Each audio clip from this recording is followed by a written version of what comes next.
Weekend எபிசோட்லயே Vijay Sethupathi sir ஒரு எபிசோட்ல வந்துட்டு உங்களே அரவராவையும் சொல்லியிருப்பாரு. எல்லாம் ஆமாமாமா. கம்ஃபர்ட்டா இருக்கா அவ்வளோ. ஆமாமாமா. நெறைய வார்னிங் அவர் குடுத்திருக்காரு இல்லையா? குடுத்திருக்காரு, அந்த குடுத்திருக்காரு. எபிசோட்லயுமே உங்களுக்கு அது தோணவே இல்ல. தோணியிருக்கு.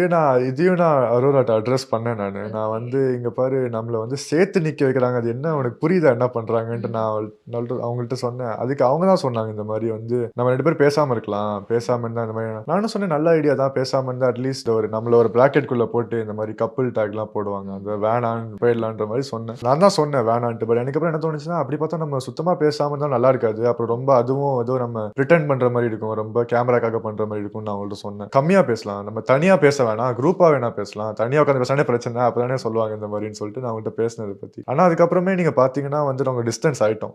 லைக் பெருசா நாங்க ஃபர்ஸ்ட் 3 வீக்ஸ் இந்த அளவுக்குலாம் க்ளோஸா இல்ல. அப்புறம் நான் தனியா இருக்க ஆரம்பிச்சுட்டேன். நான் அந்த 4த் வீக், 5த் வீக்லாம் நான் விக்ரம் அண்ணனோட அதிகமா டைம் ஸ்பெண்ட் பண்ண ஆரம்பிச்சேன். அப்படி கொஞ்சம் மத்தவங்களோடையும் நல்லா பேச ஆரம்பிச்சேன். ஸோ அதனால தான்.